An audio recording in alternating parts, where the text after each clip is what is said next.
Most people believe getting rich requires sacrifice. No eating out, no vacations, no fun. Just years of painfully cutting every dollar until one day maybe you retire comfortably. But what if that entire idea about money is wrong? What if the real secret to building wealth isn't about cutting back, but about spending more on the things you love while quietly building a financial system that grows your money automatically in the background? That's the philosophy behind the best-selling book, I Will Teach You to Be Rich, by entrepreneur and finance expert Ramit Sethi. Millions of people say this system completely changed how they handle money. Instead of complicated spreadsheets and painful budgets, his approach focuses on psychology, automation, and something he calls your rich life. But critics say the advice sounds almost too simple, and that raises a powerful question. Is this really the ultimate personal finance transformation, or just another money myth? To understand the answer, we need to go back to where the idea started, and the story begins in a place most people wouldn't expect. Before the book, before the courses, and long before the Netflix spotlight, Ramit Sethi was just another student trying to figure out how money actually works. While studying at Stanford University, he noticed something strange. Many of the students around him were incredibly intelligent, future engineers, future entrepreneurs, future CEOs, yet when it came to money, they were completely lost. Students graduating from one of the most prestigious universities in the world didn't understand credit cards. They didn't know how investing worked, and many were already heading into serious debt before their careers even began. That observation sparked an idea. Instead of waiting until adulthood to learn about money the hard way, why not teach people the system early?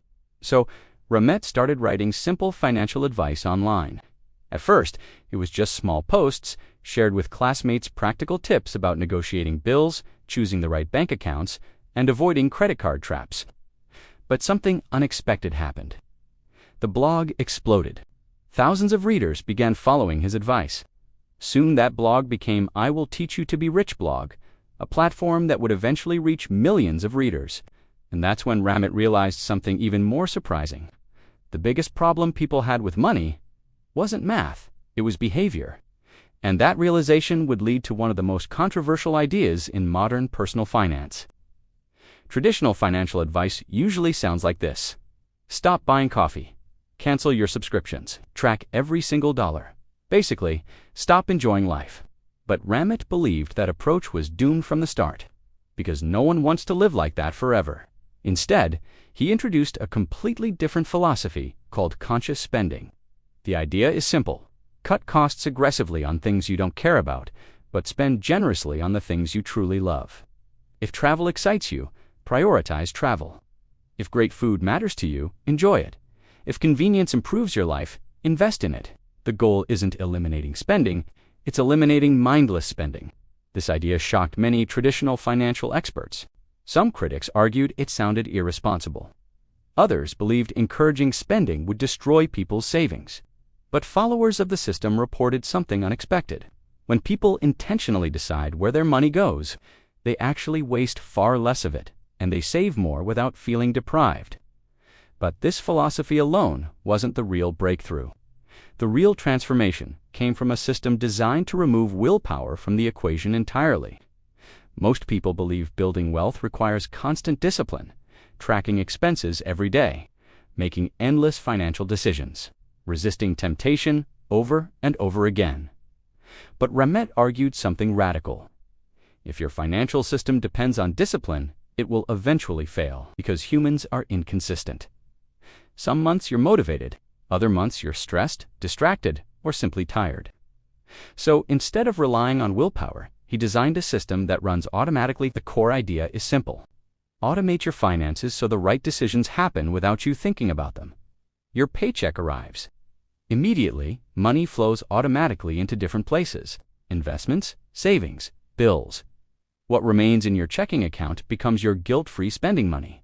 No daily budgeting stress, no constant calculations, just a system quietly working in the background. Over time, automation creates something powerful: consistency. And consistency is what actually builds wealth.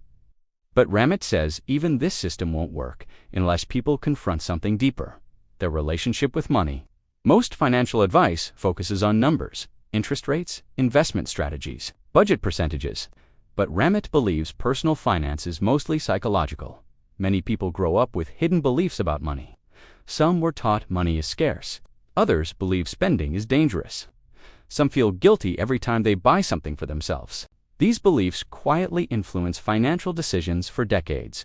Ramit calls them money scripts. Unless people recognize those scripts, they often sabotage their own financial progress. That's why he encourages people to define something he calls their rich life. A rich life looks different for everyone. For some, it means traveling the world. For others, it means financial stability and peace of mind. For someone else, it might mean having the freedom to pursue creative work. The goal isn't chasing someone else's version of success. It's designing a life aligned with your own values. But as his ideas spread online, not everyone agreed with this philosophy. And that's when the debates began. As the popularity of "I will teach you to be rich" grew, so did criticism. Some experts argued the advice was too simple for complex financial situations. Others claimed the system works best for high earners and might be harder for people with lower incomes. Online debates also focused on the idea of guilt-free spending. Some critics questioned whether encouraging spending intentionally could lead people into financial trouble. There were also discussions about whether the strategy works globally, since banking systems differ across countries. But despite the criticism, something remarkable kept happening. Readers continued sharing their results. People paid off debt, built investment portfolios, negotiated higher salaries, and perhaps most importantly, many reported feeling less anxiety about money for the first time in their lives. The book remained one of the most widely recommended personal finance guides for years, and eventually, the philosophy reached an even larger audience. What began as a small college blog eventually grew into a global financial brand. Ramit expanded into courses, workshops, and large online communities dedicated to financial growth.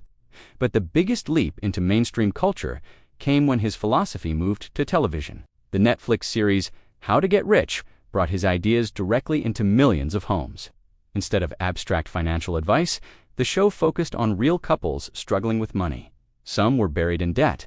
Others earned large incomes but constantly fought about spending. Viewers watched emotional conversations unfold as Ramit helped people confront the hidden beliefs driving their financial habits. The show revealed something powerful. Money problems are rarely just about numbers. They're about fear, identity, relationships, and past experiences. And when those emotional barriers are addressed, financial change can happen surprisingly quickly. But the real transformation happens when someone fully implements the system. When people follow the method completely, the change often begins quietly. First comes clarity. They identify what truly matters in their life. Then comes structure.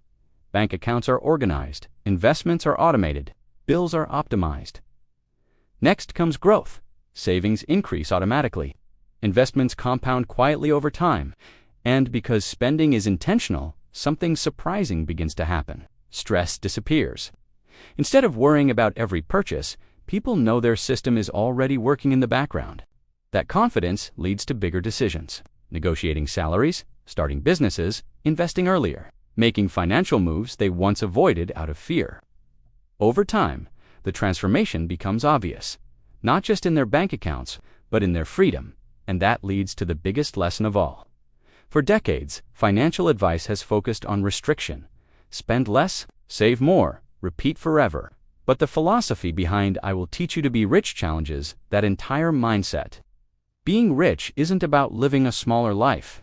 It's about living an intentional one, cutting the expenses that don't matter, automating the decisions that build wealth, and spending generously on the things that truly make life meaningful. Because in the end, money isn't the goal. Freedom is. Freedom to choose how you spend your time. Freedom to pursue what excites you. Freedom to design a life that feels rich long before retirement ever arrives. And if there's one powerful idea to take away from all of this, it's this.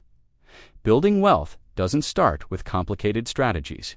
It starts with a shift in how you think about money. So if this changed the way you see personal finance even a little, make sure you subscribe and stick around. Because the next videos break down the hidden money habits, strategies, and psychology that wealthy people quietly use every day. And once you start seeing money differently, you you might realize your own rich life is closer than you ever imagined.